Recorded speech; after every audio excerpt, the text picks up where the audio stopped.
Hi angels, welcome back to my channel. In today's video, I'm going to be talking about how many pages or how much I just read realistically in a week as a full-time college student. So I'm going to be going through Monday through Friday, when I have school, when I have classes, how much I actually read, so that you guys have like a realistic model. And if you want to see more videos like this, make sure to subscribe and hit the bell so you never miss another one of my videos. And let's just get into the video and talking about books because I'm excited. So starting off with Monday, I actually read a decent amount, and I think it's just because I had the motivation. The book I'm reading is Capturing the Devil by Carrie Maniscalco. If you're new here, you wouldn't know, but Carrie Maniscalco is literally my favorite author. Right now, I would say all time, but we can't have those standards yet. But I have been reading the Stalking Jack the Ripper series for like the past year, pretty much, and I haven't finished it because I don't want this whole world, these characters to end. So I've been putting off this last book. There's 4 books in total. Some people say that this is like an interconnected series, like you can read it out of order. That is false. You have to read this in order, in my personal opinion, because there's characters that pop up from the previous books that you'll see like later on. Personally, that's what I think. And they talk about things that have happened over the course of a couple years, and it's just easier to understand the book if you've read it in order. So I am watching Monday Night Football, and I read a lot of pages because like whenever there was ads or whatever, I'd just be reading. I got to like midway through the book, part 2, and I love the way she just like, the chapters are short. I love the way she just formats her books.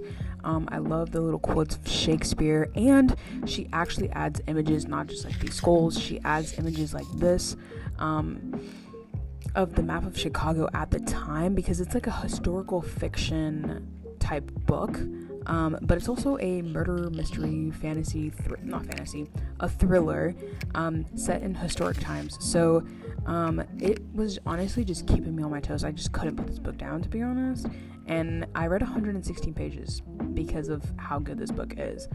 But going into Tuesday, look at how beautiful this fall like scenery is on campus. I actually read a lot between my classes because this week I didn't have as much work as I usually do, and I just brought my book on campus because I didn't have it on the Libby app on my phone.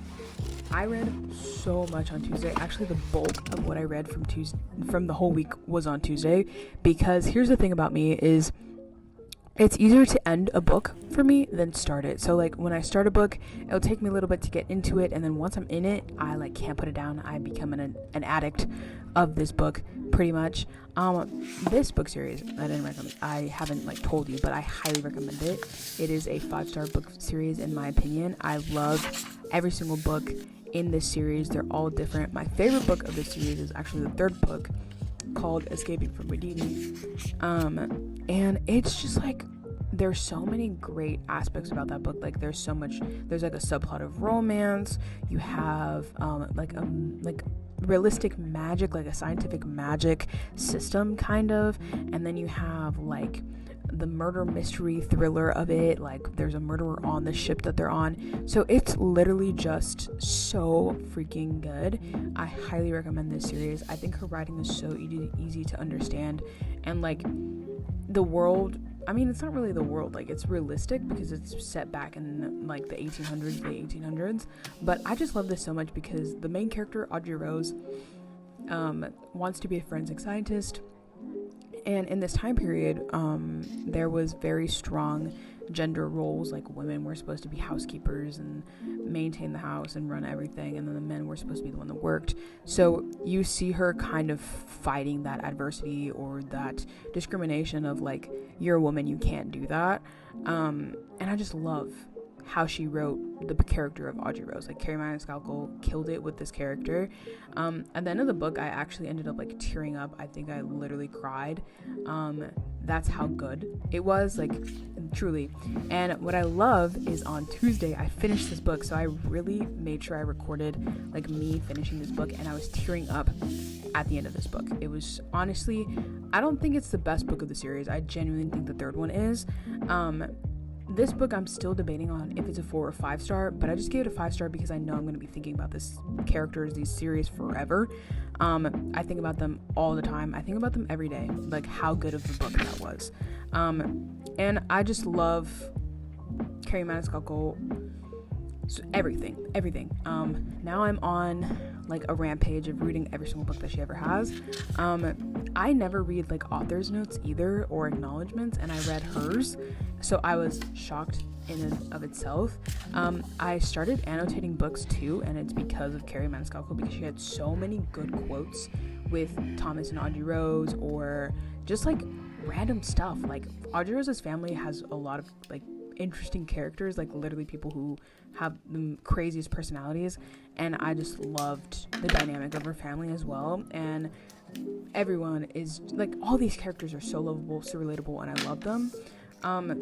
I think I'm gonna stick with a 5-star rating for now, because this book, it wasn't really thriller-esque. It wasn't really about it was, but I feel like the plot of the characters was overtaking the thriller aspect of it. So if you're going into this thinking, okay, it's going to be a thriller, like they're looking for another killer who happens to go by the devil, blah blah blah, yeah, I don't think that's really this book. I think it's more of like a character, like here's the evolution of them throughout all these 4 books, and here's how their story kind of ends. I would personally think she could have done another book, but you know, eventually you got to finish the series, you know what I mean? So I'm so sad to see them go. Like, I truly spent the whole like summer not reading this book because I didn't want these characters to finish, and putting it on the shelf with the rest of these people is just so, like, the rest of these people, funny, the rest of my books from the series is honestly so sad. Like, I truly teared up at the end of this book because it was the end. And here's me putting it in Goodreads. Again, I put a 5-star because I feel like it was a good ending of the series. Not the best book of the series, but a good ending. I've read 20 books this year, and I'm very proud of that. Another app that I use other than Goodreads to track my reading is actually called Storygraph, I think it's called. I like this because you can rate books. I don't rate books like 0.25 or 0.5 at all, but I know a lot of people that do, so this is really good. And you can leave like a book review that you kind of keep track of like how you felt about the book yourself. Like, you don't really have to publish it, but it also gives you graphs of your reading tendencies and like your stats. So at the end of the year, it's just super nice to look at, and you can see like what books you're really leaning towards and like what author you're reading the most, because I feel like it's hard to like go through Goodreads and do everything manually. This like Storygraph does it like by itself. Not sponsored, I just found it I think on Lemon 8 actually, and I just love it, literally, just absolutely. And I think it's so funny that my average is a 3.8 for overall ratings. I feel like I'm a harsh rater sometimes, not all the time, but I made this TBR jar, and I didn't know what book I wanted to read next, but the prompt I pulled out was actually a book that starts with a J.